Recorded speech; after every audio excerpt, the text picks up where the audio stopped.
Welcome to the Maria Heller Show, the internet's original podcast. Since the year 2000, always ahead of the curve, always on your side. A true warrior for truth and justice, Meria and her guests leave nothing out, and no one is off limits. There is only one truth, the rest is lies. Sit back, enjoy the education with a true daughter of Mother Earth. Sharp New York wit, spiritual knowing, and a very dry sense of humor, Meria will dissect the news and lies to make it all palatable. Education is power. Meria delivers rapid-fire truth like no one else can. Here she is, the mouth that roars, the legendary Meria Heller. Good morning, world. Meria here, alive and kicking. Welcome to the show. Today we have Awaken with Meria and Monnica, with my guest and co-host and friend, Monica Sepulveda. And we're going to be talking about spiritual stuff, so we get a breather from the news as much as we can. Good morning, Monica. Good morning, Meria. How you doing? Sorry, I'm doing well. Good. Yeah, I've got my coffee, you know. Oh, so we could have coffee talk. We're gonna have coffee talk, exactly, with the M&Ms. Well, yesterday I had an interesting encounter I'll share with you. Once a year I have my plumber come in to change all my filters on my RO and all this stuff. And he always brings his son, who he's apprenticing. The kid's like 18. And the father and the son couldn't be more far apart, politically, spiritually, or any other way. And this kid is sharing with me that, he knows all about the Freemasons. He asked me about aliens. He asked me about the Federal Reserve. I mean, this kid was so well informed, I couldn't believe it. And I think his father was in a state of shock that I was answering this kid's questions and having quite a conversation with him.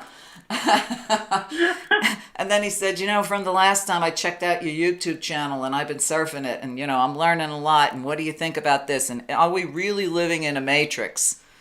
And I suggested he read The Holographic Universe. And you know what? By the time we were done with his dad just eavesdropping on it, his father was all smiles and gave me a big hug.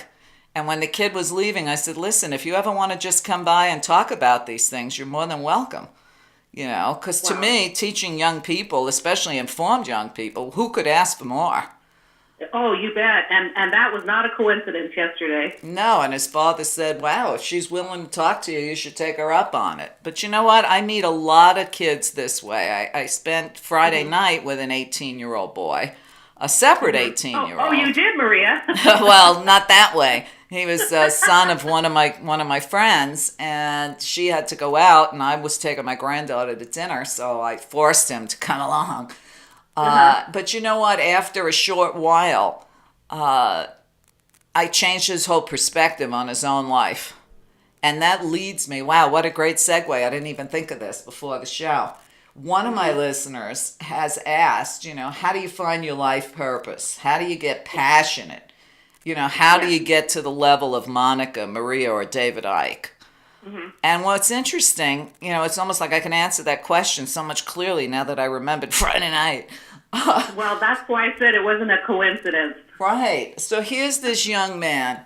He's an Aries. Okay. Just like me. Right. He's an Aries. He's 18. He's good looking. He's tall. He's smart. And he describes himself to me this way. I'm really antisocial. He was all excited about maybe being able to get a job at, I don't know, tires or something. I don't know, because I don't ever go for tires. And this was his big goal and dream. Yeah. So we take him to dinner and the kid's chatting away, and I know how to pull information out of people. And I said to him, to describe yourself as antisocial, you're wrong. Because you're not having any problem being social with us. I said, the difference is you're an Aries, okay? And you already know you're better than most of your peers on many levels, and that's not a judgment of them. I said, no, but it's true. Right. I said, and if you think you came into this life to work at big old tires, I says, you better start reevaluating that. And then it was on, okay? What was interesting is when his mother came home, it was like she found a brand new son. And when she overheard me tell her son that, she said, oh, thank God you said that to him. So I gave him some pointers on where to go because, Yeah. like you, I have the ability, if someone asks, I don't go messing around inside people's heads or spying on them. But I do have the ability when they ask to tell them why they're here and who they are. And I think a lot of people, listen, even my plumber son, when that kid started asking me if this is a real reality, it was on. Do you know what I mean? Oh, yeah. I mean, what gave you the clue, right? Right, but you know what? To explain to these young people, and some of them are aware, some of them are not, but they're surely curious, which is why I prefer young clients. I mean, not that I turn away anybody, but, for students, I mean, they're great. And to see them waking up, and then you see the media constantly slamming the millennials, okay, to try to put them down and let us think they're all useless and all of this. I don't meet any millennials like that, and I meet a lot of young people because of my children and my grandchildren. Yeah. And they, I can sit and talk with them for hours because they actually want to know. Yes. So now back to the question. What's your view on life purpose and passion? You don't discover your life purpose or your passion by your thoughts. It's not something that you think about. It's something that you feel. You're compelled. Like, I originally studied Italian and French and Spanish, and I wanted to be an interpreter at the UN. Now I interpret spirit, right? Right. So I was following along the right lines. Though it's a feeling. It was a calling. I was very young. From the time I was maybe 14 years old, I was already predicting. I saw things in the future. So I just started following that, even though I was still studying the other foreign language. And what's interesting is I remember a line back then that said, when the student is ready, the teacher will appear. So the thing is that you have to look at what you feel makes you the happiest. And when you are connected with that, that's exactly what you do. So if you want to be like someone else, like you said, he mentioned he'd like to be at the same level as you, me, or David, or whoever. The key is that he has to be himself, but he has to find his niche. And the key is he's looking for it intellectually instead of feeling it. Once you feel it, I've had people that come to me that said, I don't know what my life's purpose is. What do you love to do? One lady said, I just like to read. I said, then go to work for a publishing house. They always need people to read books. She did that, loved it. Another one said, I just like to go shopping. And so I said, great, study, colored, there's different kinds of palettes for different kinds of skin types. I said, study that. You like to organize closets. She's now in Hollywood, and she's a stylist, doing very well. Another lady liked to walk. She loved to be with animals, walk dogs and stuff. So she went to the most expensive city in the area. I was living in South San Francisco at the time, and she went to Hillsborough, and she made cards, and now she walks animals for these very wealthy people and makes a very good living. So you can take anything that you love and turn it into a career or a life's purpose. Now, he is clearly zooming in on an area, and like I always say, nobody dominates any one field. There's room for everybody. So what he needs to do is go into his feelings and ask himself the question, what is it that I love to do? And you've got to start there. And then from there, it starts to come to us. It's kind of like we take the first step, and the rest of it, we attract it like a magnet. Right. Well, another suggestion I give people that say, I can't remember what makes me happy. I don't know what makes me happy. I tell them to make a list of the things that don't make you happy, because the process of elimination works too. So what I do is I ask them, I love doing this so much I could do it 10 hours a day. Okay, maybe that's playing video games. Well, they like a couch potato.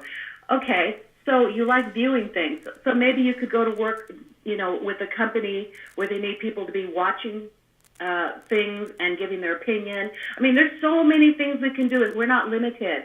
But we limit ourselves because we try to think of the answer instead of feel it. Like I said, as soon as we have an answer, the people that we need show up. And that happens all by itself. And I think a lot of people get hung up on the how is it going to happen. Right. That's the worst question we can ask ourselves is how, because that's none of our business. That's like planting a seed in the ground and wondering how it's going to grow. Well, all you do is just keep watering it and leave the rest of the universe, Right. Or higher power, whatever, source will take care of it. We have to trust more and have a better relationship and make contact with that source on a daily basis in order to be led.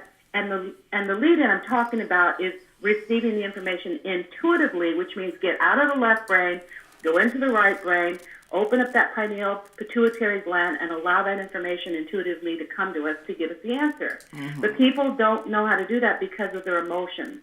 Right. The emotions are the ones that get in the way of us reaching our heart and our right brain. Right. Well, it's interesting because talk about synchronicity. I always post one a day, positive spiritual message on my Worldwide Readings with Meria Facebook page.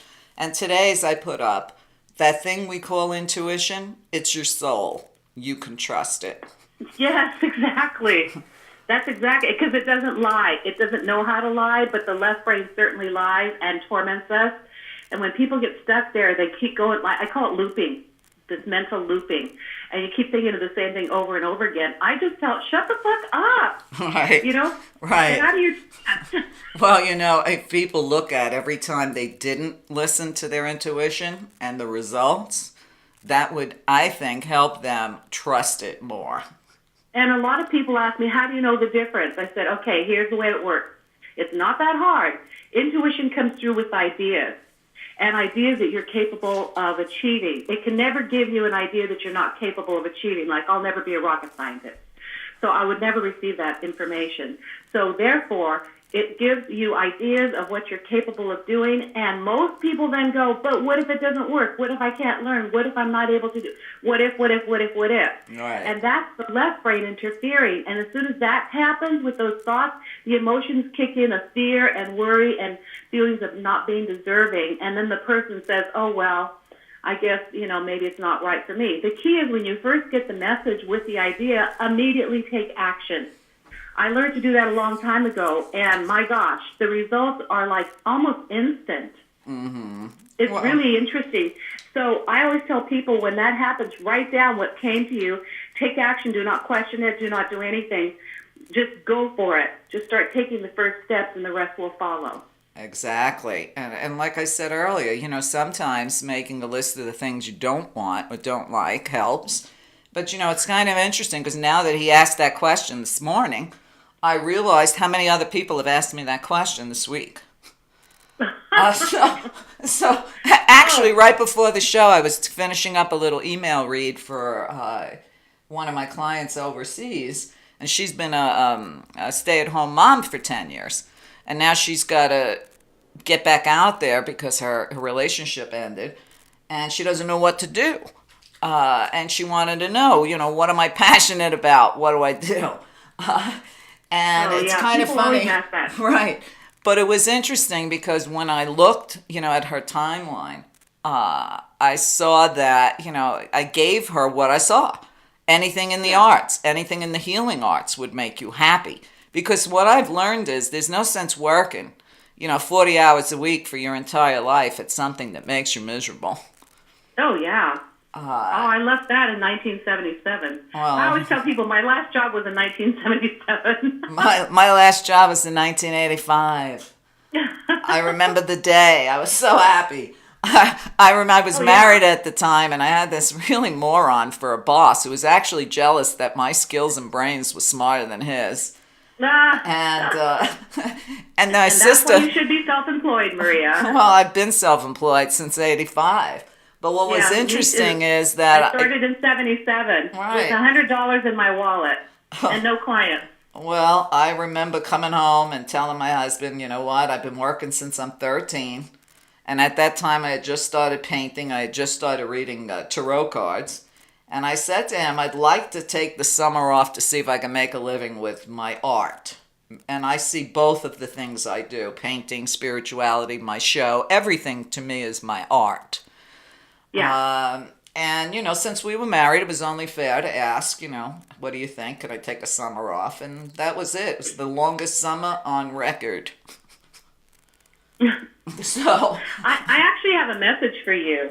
I'll take it. As you were talking, it just popped in my head. So is it okay with you if I tell you? Sure. Okay. Utilize your art by customizing artwork for a client by tuning in on them, and everything that shows up as a symbol, you put that in the picture. So let's say, for instance, one simple idea. Let's say the person is a Sagittarius, then in the picture somewhere, you're going to have the sign of the Sagittarius, the symbol for it. If the person's an animal lover, somewhere in the picture you're going to have, beautiful animals. If they're a dog lover, then some dogs. If they really watch the stars all the time, then someplace in the picture you're going to have the stars. Everything that represents who they are, that's what the picture's about. Right. Well, I was giggling because, first of all, I'm not currently painting. I'm just too busy with all the other things I do. I go by the mood. But when I made my living as a painter, and I made a very good living, I did exactly that. So I had clients that would come to my studio and tell me what was important to them. And they would want, some of them wanted to be painted as a mermaid. Most of them, because I lived by the beach, were mermaids. And, all their stuff, the things that were important, were floating in the water around them. And I can't tell you how many of those I did.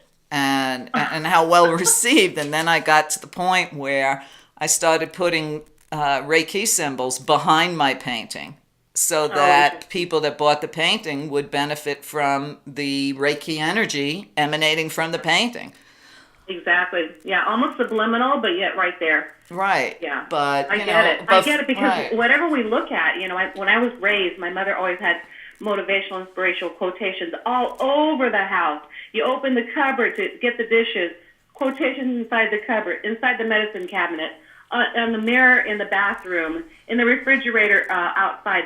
So we were indoctrinated just by reading all this stuff. Mm-hmm. And I mean, my mother has an 8th grade education, but she knew that even if you walk by and you read that quote once before, your subconscious is going to take it in again. And when you compound that over and over and over, day by day, all of a sudden it becomes your own thought and you start to live like that. Mostly it was Ralph Waldo Emerson, self-reliance. Well, that all sounds good. Oh yeah, it was a great way to be raised. Right. I mean, when I was in school a long time ago, I went to Jefferson High School in Brooklyn, Thomas Jefferson. And they had a big statue of Jefferson in the main lobby that you had to pass like 1,000 times a day, changing classes and all that. And then I remember the quote. I saw it every single minute of every single day, and I quote it often. And the quote was, "To thine own self be true." Right. Not an accident, is it? And it certainly permeated into my spirit because, as you know, I'm not really like most people. Oh, really? Right. And I don't really care what most people think about it. When I was younger, my own sisters couldn't understand me. If they say they all wanted to get together and play a game. If I wasn't in the mood, I would just say no. Mm-hmm. And they knew it was not a decision that was going to be changeable. And, as adults, when my sister and I were having a conversation about that, she says, you know what? You never did anything you didn't want to do. She says, no matter how much we begged you or if we were going to be miserable because you wouldn't play, when you said no, it was no.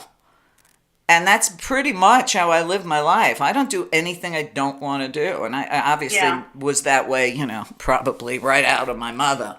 But yeah, I was completely opposite. I was extremely overly sensitive. I was picking up stuff from a very early age, and so I was too sensitive. Of course, my upbringing was a difficult one.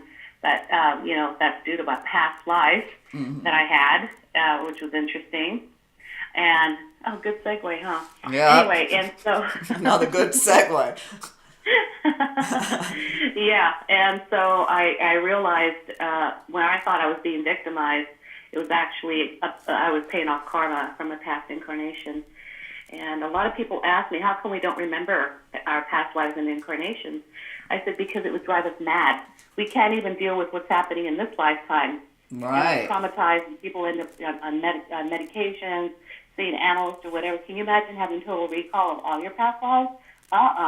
We're blessed not to have recall of past lives, but you can't access. Well, I always tell people, here's your clue if you want to look at your past lives. If you're here in the here and now, you were not a saint or a good person, okay? Yeah. Chances are good you were a real son of a bitch.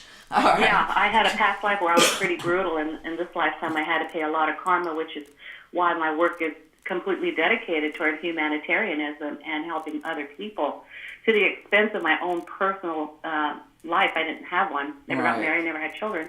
And all I've done is work since I was 14, like you know. Started my own business, so I had that kind of savvy. And then when I started my own business, I just knew it was time, and I just let go of all the other stuff I was studying. And I just, like I said, I only had $100 in my wallet, and I just said, it's time to start now. And all of a sudden, I get a phone call from 4 women who wanted a reading. I didn't even know what to charge them at the time because I had just made a decision 4 hours earlier that I was going to start my own business doing sessions and readings. Right. Since I started doing readings professionally in 1972. And so, and one thing led to another. I go, the first year I go to their homes, 20 women would be there, because only women used to get readings back in the day. Right. I did from plenty there, I of go to a those. different city and a different city, and that's how I made my living the first year until I finally got smart and got on radio. So that's how that, it's just like I said, when it's time, everything appears. Whatever it is that you need, it just comes to you. Right. But my past life was showing me a lot of things that I did that explained why I had to go through this kind of a lifetime. So people say, well, how do I access, past lives?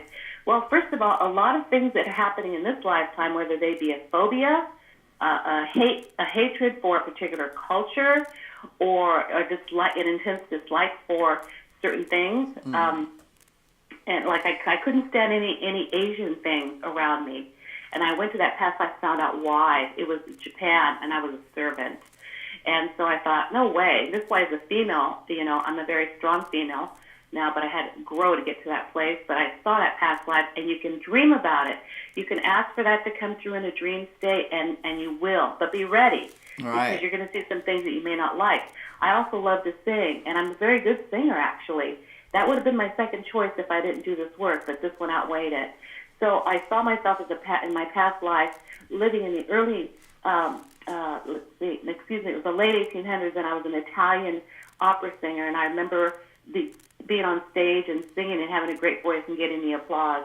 So the thing is, when you ask for it, and I've had an aversion to go to Hawaii. I've been invited so many times, probably 20 times I would say no way. And I also realized that, like, heat hurts my skin. I can't take hot showers. They have to be lukewarm or almost cold. I saw a past life where I was 14 years old and I was thrown into a volcano as a virgin. And from that, I had a fear of heights. I was trying to understand why I feared heights, especially on mountains, and also why hot water hurts my skin. And even when I drink coffee, it's got to be warm. It can't be hot because it hurts my skin. So you can find out what the explanation to whatever goes on in your life by actually dreaming and ask for the dream to come through. Why is it that I have this particular aversion? And it could be because of suffering from that particular lifetime in that country is why you don't want to ever go there. Right. So I think people should take the initiative to start off at least with that one tool. I want to dream about, why do I have this particular fear? Because fear is probably the worst thing. It's the immobilizer, false evidence appearing real. It's actually the absence of love. And love is what grows all things. So when we're in fear, we're actually disconnected from source. Right. Worry is another one. And why do we worry about certain things? Let's say even finances. Well, we have to go back to a past life many times to find out why that is. I found out that information as well, just this morning, in fact. So the third way of looking for a past life, this way is a little bit intimidating, but I'm going to share it if you don't mind. Sure. You take a mirror, and it's in the evening, and you light a candle, but you put the candle behind the mirror so that you're not looking at the little flame. Then look in the mirror and look like a makeup mirror. That's perfect size. And look at the mirror and just only look at your eyes. And what will happen is, as you're looking at your eyes, all of a sudden the entire mirror goes black, except you can still see your eyes. And then all of a sudden it comes back to normal, but you have a different face. You might be a man, you might be you might be a child, you might be an alien, because we don't just reincarnate to this planet, we reincarnate to a lot of different places. Well, yeah, so and I've taught that, and I'll tell you what, that little technique has scared the crap out of a lot of people. Oh, it does. You have to be careful. And I wouldn't suggest that you do it alone, because I was doing it so much, knowing me, OCD. I was doing it for long periods of time because I wanted to know. And every time, I got to the point where every time I passed by a mirror, I wouldn't look at it because I thought that maybe another face would be staring at me. So you've got to do this like maybe 10 minutes at a time only, and then take notes afterwards and say, okay, no, that can't hurt me. It's just revealing who I was in a past incarnation. But the faces, there's no doubt about it that you'll see a different face. And it's almost like a wave of energy. It goes dark, and then it comes back to normal. You see the picture, and then it goes dark again, and it comes back, sometimes within a matter of a minute. Right. So Did you ever see that old movie with Albert Brooks and Meryl Streep, where they go to heaven and they walk down the hall of reincarnation and they actually look in a full-length mirror and start seeing flashes of who they were before? Yeah, absolutely, of course. Yeah. That's a great movie, but right now I can't think of the name of it. I can't either. It'll come back. Anyway, so so that particular technique works well. You got to do it in the evening. And then you're going to start feeling spirits standing behind you. And it's not spirits that are there to hurt you. It's usually your spirit guides that are there to protect. And you can call for anyone, even a family member who's already crossed over, to be with you during that session, because it can be very intimidating and scary. So that's the second way of doing it. Those are two quick ways of doing it. There's other ways where I actually take people through a semi-hypnosis state where I walk them through a particular routine that I have. Actually, it's on YouTube. If you go to Monica Sepulveda on YouTube, you'll see my lessons. And there's one about reincarnation. And actually, it's a 45-minute process where I talk people down into a mental laboratory and going into a particular room that goes into your past life. That one is a lot of fun. But again, what you have to do is disassociate your emotions. Do not become the observer. Do not feel anything, because if you're going to get your head chopped off in a past life, you don't want to feel that one, you know? So that's on YouTube. I completely forgot. I taught that lesson when I was on The People's Voice in London. You and I were both on that. Right. And so I don't know if you have recordings of that on YouTube of your shows, but I definitely have mine on there. And I saved like 8 lessons. That was all. Great. Yeah, that movie, by the way, because that was driving me nuts, it's called Defending Your Life. And if people listening haven't seen it, absolutely watch it, because first of all, it's hilarious. Second of all, there's a lot of truth in that movie. Defending Your Life, is that it? Yeah, that's the name of that movie. I own it. Every now and then I'll watch it because it cheers me up. Yeah, I have a copy of that movie too. I bought it. Well, there you have it. You know, I have to tell you this, because while you were talking, Spirit said you need to share your story with Monica. You talked about your aversion to going to Hawaii. Yeah. And obviously I'm supposed to tell you that I had the same exact thing and what happened. Okay, and it fits in with today's topic on reincarnation. Yeah. I felt the same way. I even had a sister living in Hawaii for 7 years and never went there. Okay. That particular sister ended up dying. But for most of the time she was in Hawaii, she was on Oahu, which, of course, as you know, is where Pearl Harbor is. And it just so happened that I teamed up with this business partner, and we were putting together a golf tournament in Kauai and Oahu. We had been to several islands. And that's when I used to do that kind of work. Anyway, one afternoon, I borrowed her car, because all my friends said, "Oh, Maria, you have to go to Pearl Harbor. You're going to be there. You should go, blah, blah, blah."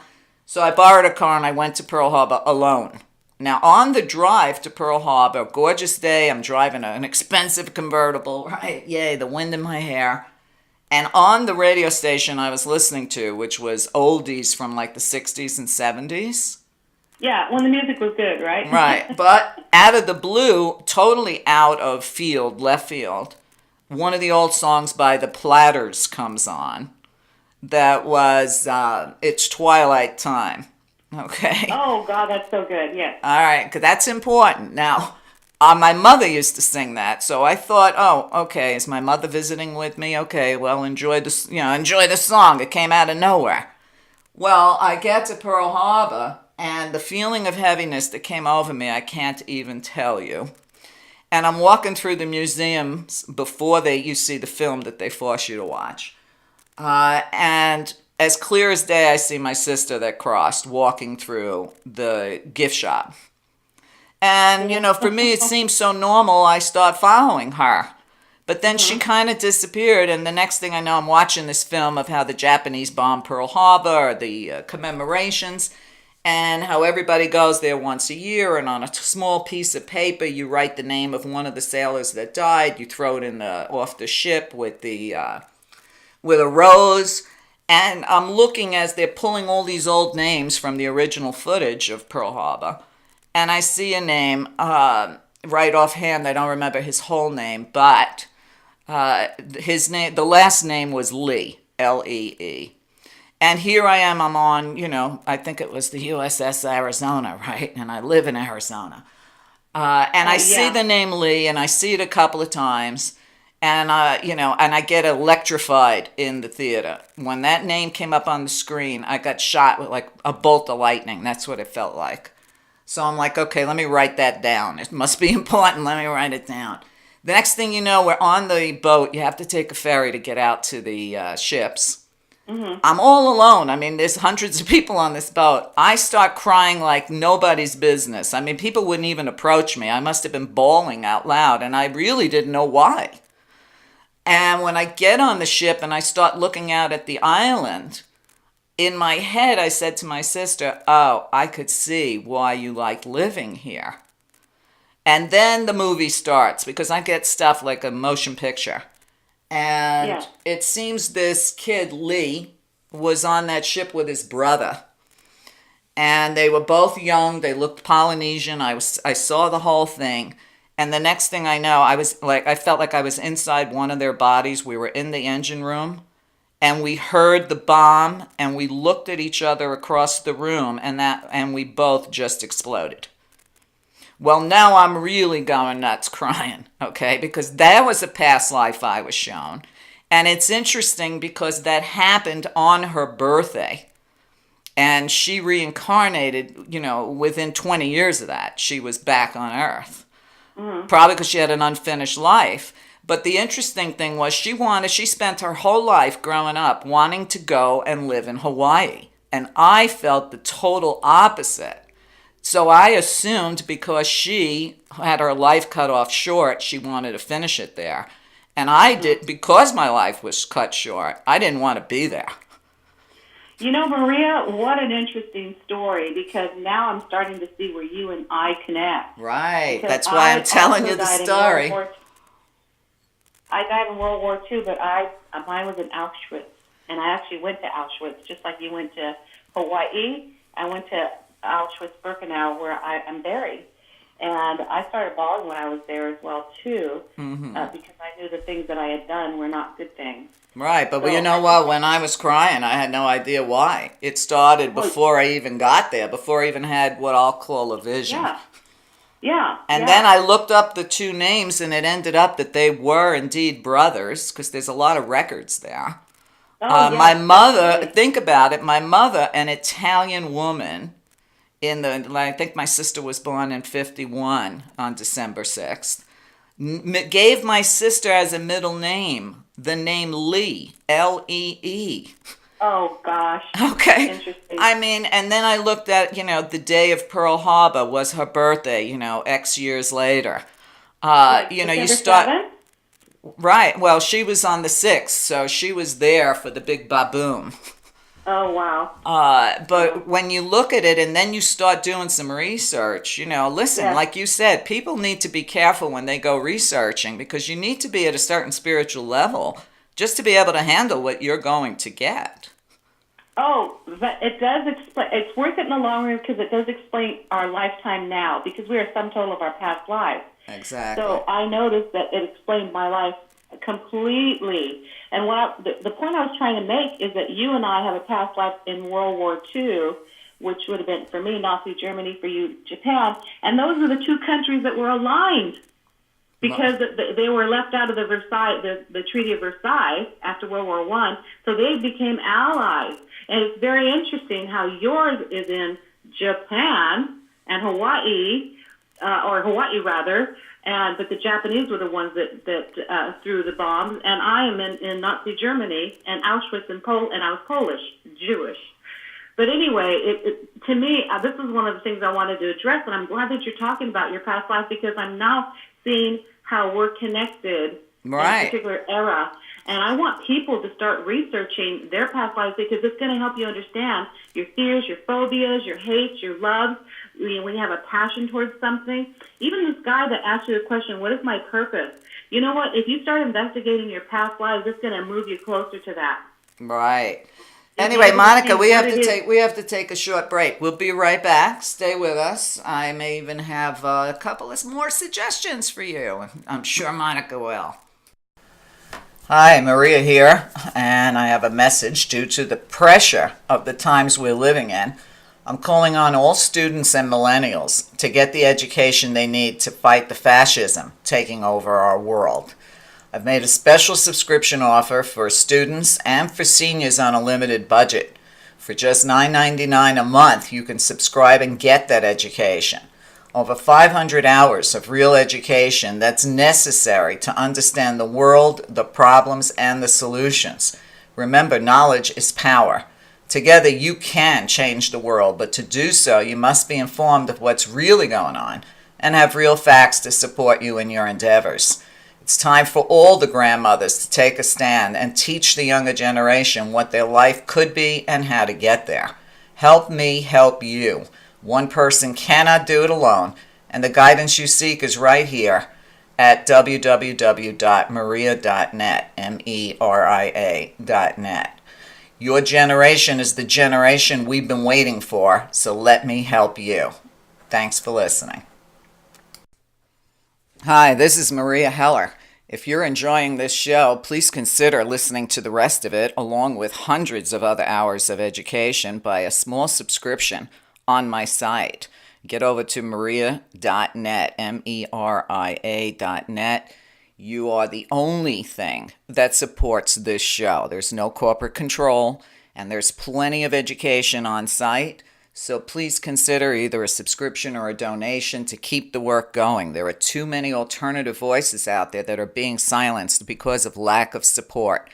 So if you don't want MSM to be the only mind-controlling news out there, please consider supporting the people that support you and help us all save something for the future for our children. Thank you so much.